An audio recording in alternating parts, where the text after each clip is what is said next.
So perfect, we're almost in time. So, it's time for our next speaker. A warm welcome to Thomas Bachem. Even better. So, we need your buy-in. It's 3 p.m., sunny day, but nevertheless, we're still gonna rock the stage. Thomas Bachem is from CODE.Berlin. It's a privately run but state-recognized university. He will share his views, some insights on how to rethink education and how we might or could take it to the next level for the future. So it's your stage. Enjoy. Once again, welcome him.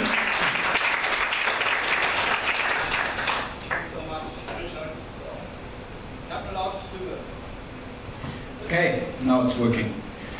Yeah, thanks for having me. Actually, let me start by telling you something about myself. I'm a software developer since I'm 12 years old. Nowadays I'm 31 years old, and I teach it to myself on my own, I guess, like many or even most of you. And when I turned 19 and it was apparent that school came to an end and I had to decide on what to do next, I was very reluctant to study computer science because it seemed very mathematical, very theoretical to me, and I couldn't connect to what I was already doing when I was developing websites and software by myself. So actually I studied business because I found a nice business school in Cologne, where I'm from, and because I liked the private and more personal nature of a small business school, and also, to be honest, because I was afraid of the cliche that software developers and computer science brought with it. So yeah, I ended up studying business, but I still kept on developing software on my own. And I want to tell you the story on how I came to found my own university these days. So let's start by a quote probably all of you know, just to set the right mood. Software is getting bigger and bigger, software is everywhere, we need more developers. I think we all know that. And what I also find very funny is to see all those hackathons from all those corporates showing us how desperate they are for tech talent, and probably you guys are the ones profiting from this. But also there's this big movement on about teaching kids to code and getting kids to understand computers, not just use them. Like on a worldwide scale, many people work on that. At the same time, computer science studies are not attractive to many people. So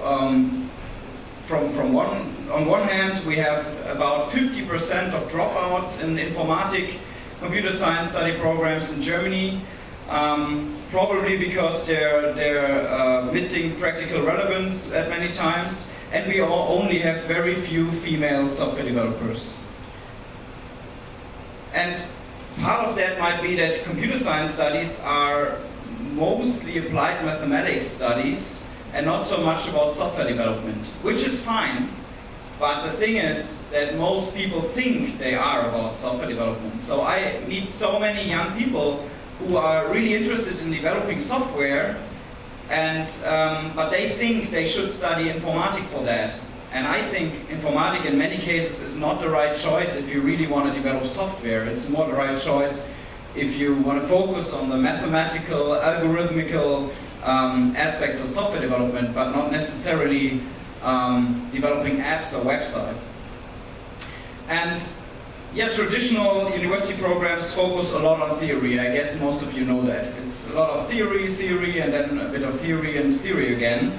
And in the end, you can apply that. And I mean, it's not just like that in universities. It's also like that in schools, for example. It's or not just with computer science studies. Also, for example, with medicine. Yeah, my little sister is studying medicine, and it's exactly the same shit. It's like she's studying physics and chemical stuff and mathematical stuff without even having ever talked to a patient. And all the time people tell her, yeah, you will realize later why you learned this now, but this is not how the brain works, and this this leads to us forgetting most of the stuff we learn because we don't know what we need it for. I mean, obviously many universities have realized this, and what they do is they say, okay, let's put in a bit of practice. We've put in 2 projects or 3 projects during your studies, and then they call this like, yeah, they always tell me, we have projects in our study programs, there's a lot of practical stuff in there, but in the end it's still theory-based. And also linear study programs are not very well suited for the different starting levels we see when it comes to software development. So there's so many different people. I mean, imagine someone who's 18 but develops software since age 7. I mean, I meet those guys all the time. Or somebody who wants to study at a later point, perhaps even after working already.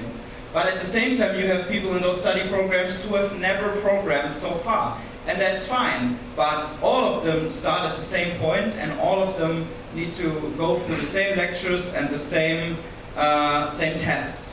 And I think that's not very good. And the traditional view of a professor is that he or her possesses knowledge that she or he wants to transfer to the students. Like, I'm super smart, I know all of the stuff, and let me tell you. Pretty much like what I'm doing up here. It's a bad example, honestly. You have, universities have different faculties. So these days we have job profiles that are not as distinct as study programs pretend them to be. So for example, if you study computer science, you're probably at the natural sciences faculty. If you study design, you're at the arts faculty, and if you study management, you're at the economical faculty. And this means that all of those study programs are, most of the time, are pretty much separated from each other, and this leads to computer science nerds who have no taste for design, to designers who stop at Photoshop and are not able to implement interfaces, and to management guys, you all know them, guys like me, who only know bullshit. And I mean, why is that the case? Like, traditional study programs follow basically this timeline. So some people meet up and decide on, okay, what do students need in the future? Then there is an awful lot of committees and Ausschüsse and so on and so forth. That decide on how the curriculum should look like. Then they try to get it accredited. Then a few years later, the first students start, and 7 years go by until the first students start into their jobs. And meanwhile, the world has changed a lot, probably, especially in technology. And at the same time, we ask so many companies and professionals. For our study programs, we asked them, okay, what will students need in 5 years from now? And basically all of them told us, we don't know, honestly. Nobody feels safe enough to make any guesses on that anymore. And I mean, how does the ecosystem react to that? Probably all of you know the many boot camps we see out there all over the world. There are more than, I think, 400 of these boot camps registered in online directories. Most of them are 3-month programs that claim to bring you from zero to software developer. So come there with zero knowledge about software development, and 3 months later you will be able to find a job as a software developer. I'm very skeptical about that, to be honest, but still it shows that there's a lot of interest and a lot of demand for these kinds of things.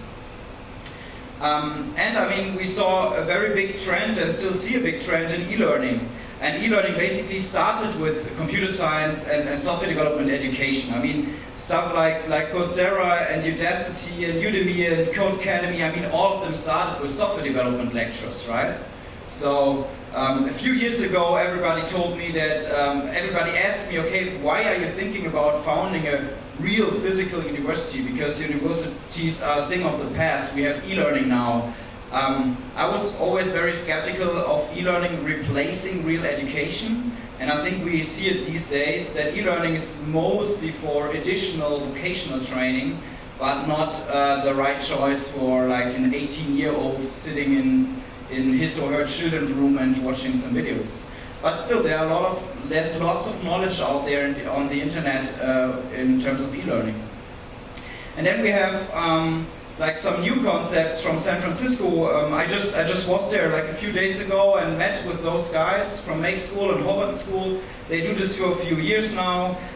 They call themselves college replacements and have programs that go about 1.5 to 2 years. So a bit like a study program, but very much project-based, very, very practical.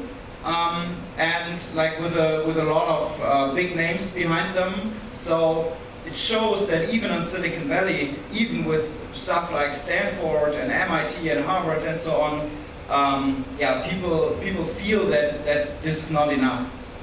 And perhaps some of you have heard about 42 or 42 from Paris, which is a super exciting, mind-blowing school from Paris, which also established a headquarter in Silicon Valley these days. They are sponsored by a French IT billionaire, so studying there is totally free. While at the same time they're not accredited, they don't even have professors. They're mostly based on e-learning tools and rely on the students teaching each other most of the stuff, but also like an interesting approach and and very, very big. And we agree that higher tech education, not just tech education to be honest, but education in general, needs an update, and we don't want to do something about that. It's pretty obvious in the learning community that project-based learning is proven to be a much better way to learn for humans. So, there's pretty much no more discussion about that. So many studies, so many neuroscience experts say project-based learning is better. So, if you compare that to the picture I showed you before, where we have the one professor in front of a big audience, the difference here is that you have several teams working on projects and being mentored by a professor. But I will tell you more about this later.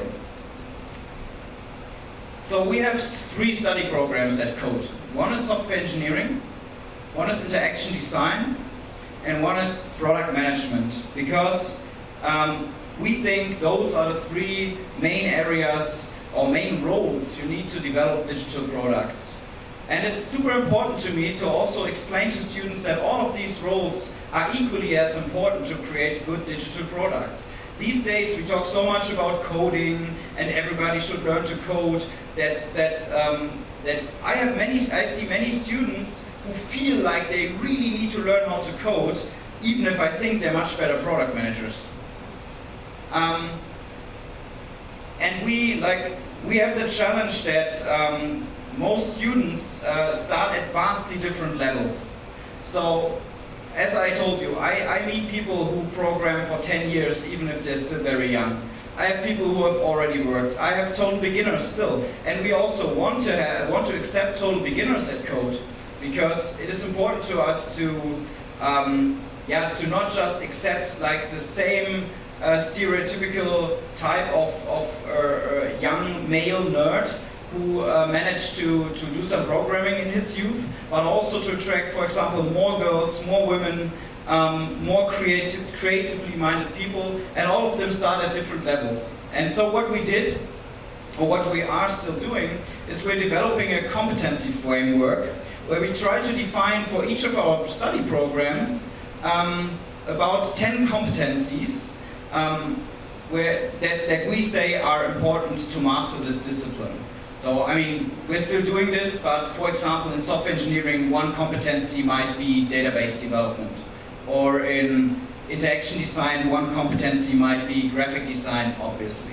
or product management. One competency might be project management, another one might be big data or data science stuff. And within those competencies, we got levels.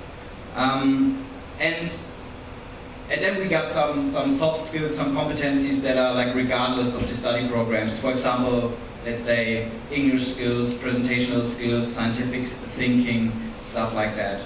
And when students arrive at CODE, we will try to put them into this competency framework and to create their individual competency profile. So if you're super experienced and you're coming to CODE, it might well be that you will start already at pretty high levels in there. And so as soon as we know where you stand, where you're coming from, we can begin going through our studies. And there's the comparison again. On the left side you see the traditional approach. You have 3 study programs and basically a lecture-based approach. And this is pretty chaotic now. At CODE you have lots of different projects, and within those projects we mix software developers, interaction designers and product managers to work on projects at the same time. So you're always working interdisciplinary on those projects. And you're mentored by the professors. And you're also exchanging a lot of knowledge and skills in between, but we come to that in a second. So what does this mean? Each semester we offer you and the students like different kinds of projects that are 1 month long up to 6 months long. And those projects define different roles that they need. For example, there's a huge project which requires 3 software developers, 2 interaction designers and 2 product managers. And at the same time, what isn't shown here in the slide, these projects define which input competencies you should have to work on that project. For example, there are beginner projects and there are more advanced projects or even expert projects. We could define that the 6-month project requires software engineers to have at least database engineering level 6 because it's very advanced in terms of data storage and data retrieval. But at the same time we might say, okay, but in terms of design, it's more a basic project, so the interaction designer roles can start at a lower level. And so every project is really individual and fits to other students. And students, since we know their competency profile, can be matched to those projects on a very individual basis. And this also means that actually it doesn't matter whether you are in the 2nd semester or you're in the 5th semester, you can still work on the same project. So there might be one software engineer in the 2nd semester and another one in the 5th semester, but they're still working on the same project because the one in the 2nd semester started at a much higher level than the one in semester 5. So this makes it pretty individual, and the more advanced students are not bored, while the beginners can still keep up. And within those projects, students will probably realize what kinds of competencies, skills and knowledge they're missing. So the idea is basically that the actual practical project shows you what you're missing, and so the practice triggers the theory or the thirst for theory, which is super important in order for you to stay motivated and to actually know why you should learn theory now. And we see probably 3 ways to acquire that knowledge then. The first one is a traditional one with seminars and lectures that we offer, but we offer them like always synchronized to the kinds of projects we have in each semester, so we try to match those lectures to the projects. And also visiting those lectures is not mandatory, because we say you can use them, but you don't have to, because we rely a lot on e-learning and self-study as well. As I told you already, I think there's so much knowledge out there, especially regarding computer science stuff, that it would be naive for us to think that our professors could teach a better, let's say, cryptography lecture than the most advanced Stanford professor already did and put on the internet. So we actively want to encourage our students to use that content, and we're also doing partnership deals with all the bigger e-learning providers right now. So this content, like for each project, the students will find curated e-learning content where the professor recommends certain e-learning lectures that students should look into. And the third pillar, and probably the most important one, is P2P learning. P2P learning basically means that students learn with each other and from each other. But we really want to encourage people and empower people to do that. We do this by first by having like weekly formats, weekly meetups where students can meet. So if you think about your companies, I guess many of you have perhaps product teams, which are basically like our projects in university, and then you have something like guilds or meetups, where, for example, all software developers working on a certain technology meet up regularly, and this is what happens here. So within those projects, the roles are pretty much mixed up, but at the same time, we of course want to offer all software engineers, all interaction designers, all product managers to exchange knowledge between them. And within those meetups, we ask them to explain what they worked in within the last week, and what their challenges were, and what they're going to work on in the next week, and where they could use help. And so other students can jump in and offer help. And what we also do is these competency profiles that I showed you, we will offer, we make all of them transparent within our intranet. So students can see where other students are good at, or what other students, what kinds of experiences they have in which technologies, which skills, which competencies. So you can always jump onto our intranet and look up who is super knowledgeable in, I don't know, Node.js development if you need some help. And yeah, basically the professors at CODE, they are mostly mentoring and preparing and grading these projects. So our idea of a typical professor at CODE is not to be the one who possesses knowledge and spreads it to the students, but more to be someone who mentors, who coaches, who organizes these kinds of projects and learning experiences. And I mean, each of those projects has defined, as I already told you, like which competencies you should bring with you. But of course, they also define which competencies you will earn when you finish those projects. And the professor in the end will decide whether she or he thinks that the students accomplished their goals, and if they did, they will basically level up within their competency profiles. And this is a binary decision, by the way, so we have no grades. We don't say whether you did very good work or just sufficient work, because for us it's about competencies and not about grades.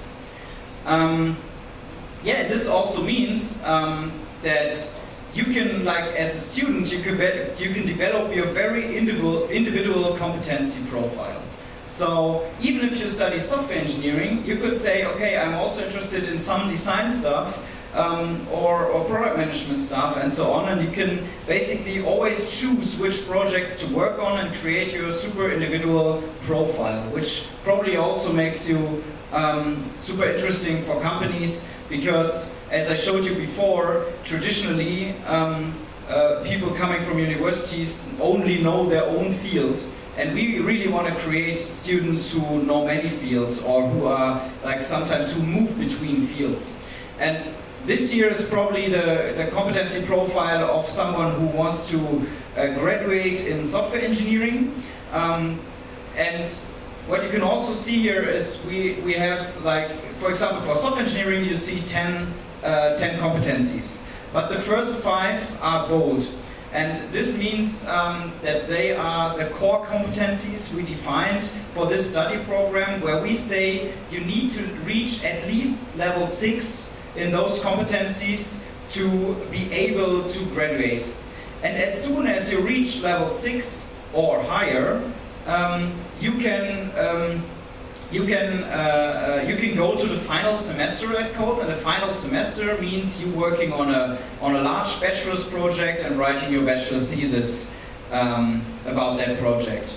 But you could also say, okay, I already reached level 6, but I want to go deeper. Or you could say, I reached level 6, but I want to get more broad and study other stuff as well. So some quick notes about us in general. Like, do we think we get this accredited? Yes, we think so. We will start with the very first semester this October. And we're a few weeks away from hopefully getting state recognized. We brought about 8 folders full of 150 pages each to the Wissenschaftsrat and talked to them many times and are very confident that they like our approach as well. At CODE, we are a private university, so we get no money from the state. Many people think we will, but no, sadly not. So we need to fund ourselves in some way, but we have a model where students can study for free and then repay later by a percentage of their later income, which is a super fair model, allowing everybody to study at CODE regardless of their family's wealth. We got quite some press attention in the last weeks, which helps us to get a lot of students.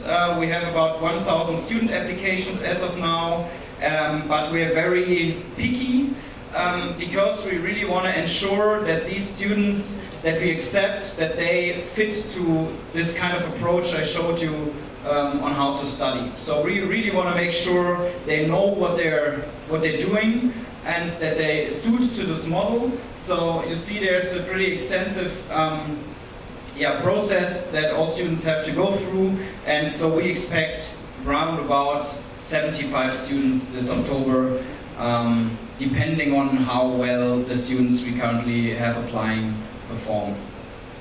Done with your photo? Yes. Great. So like one of our biggest challenges still is finding professors.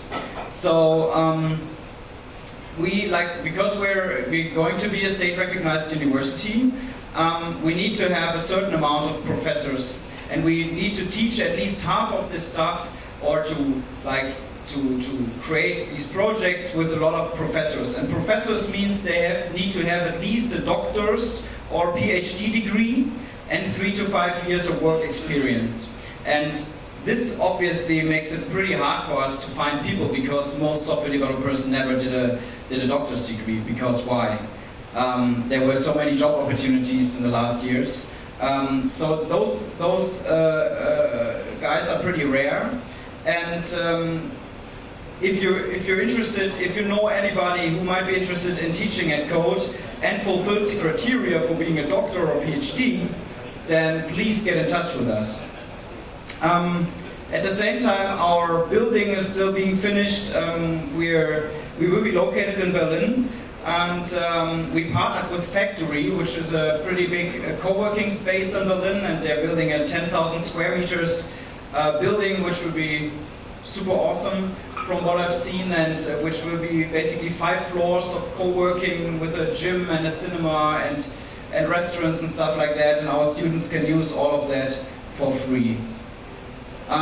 We're talking to many companies that we want to, with whom we want to create those projects. So obviously we need to ensure that those projects are also of practical relevance and not just some project ideas from professors. So we're partnering with companies, mostly from the internet space, to create those projects. If you or your company are interested, just get in touch with us. And then one last thing, we also founded the Code and Design Initiative, because pretty early on we realized that in order to get more a more diverse kind of applicants, as I already said, like more women, more creatively minded people, we need to start to get their attention earlier. Because as soon as as they're 19 years old or so, it's already too late. Because, for example, for girls, most of them didn't do any software development in their youth because it's not that trendy as a hobby for girls. And yeah, this means that most of them don't feel confident to study at our university, but also at other universities in this kind of field of expertise. And we're doing two things to change that. One is the Code and Design magazine, which we printed about 130,000 times and sent it to over 4,000 mathematics and informatics and natural sciences teachers in Germany. And we do this again in October, and we're always looking for companies who want to put editorials in there. And we're doing those Code and Design camps. Those camps are 4-day hackathons in school holidays. We did them in Cologne, Hamburg, and Berlin already, and they're really super awesome with about 100 adolescents between 15 and 20 years old. It's basically free for them, so it costs 50 euros. Because we try to subsidize that by sponsors, and we're always going into cool locations because for us it's really important to show them that, or to get all of this out of this nerd cliche corner, yeah, to show them that it's like something creative, something exciting to do, and and not as most people think of these days. And we're actually having a Code and Design camp here in Munich in about 7 days. I already noticed that it's not the smartest idea to do this in the Pfingstferien, because it seems to be a pretty popular time of the year to travel. So we have, right now we have about, I think, 60 registrations, but we have about 100 spots. So if you know any people between 15 and 20 who could be interested in this, please tell them very quickly. And also we're still looking for coaches, volunteers, who can help us at some of the days, not all of them necessarily, to teach the young people stuff about coding and design. Yeah, and that's me and my co-founders, some internet addresses, some phone numbers and so on. So if there's anything, get in touch with me over here or by email or phone. Thanks.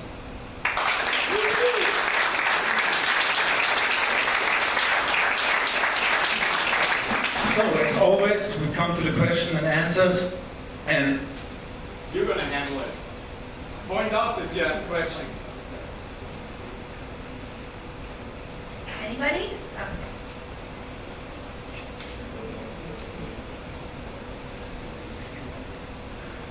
Really nice talk, thank you. I have a question about project-based learning.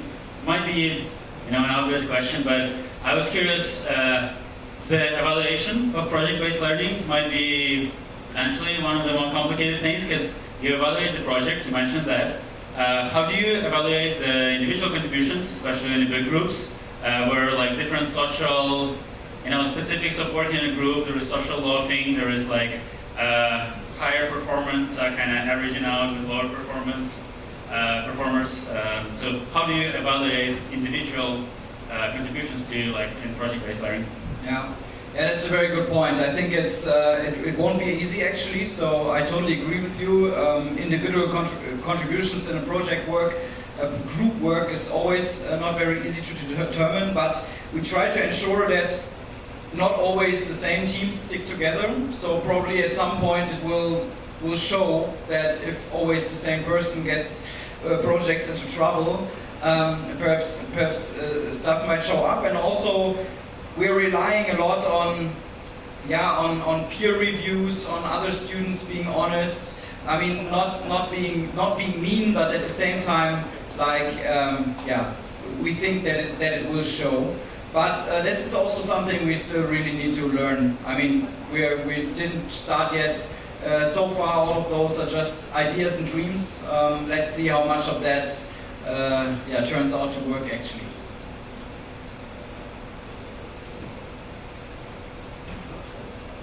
Anyone else have a different? Oh. How did you come to this? Oh yeah, actually, this is one of the slides I forgot because I was in such a hurry. We collected about 5 million euros from 30 of the most successful German internet entrepreneurs. So, for example, the founders of Trivago and Zalando and Check24 and many others, which gave us the money. And by the way, I mean, it's basically impossible or really hard to earn a lot of money with a private university. So most of them actually donated the money. Yeah. Thanks. Okay, thank you very much and good luck for your project. Hope to change a little bit the world.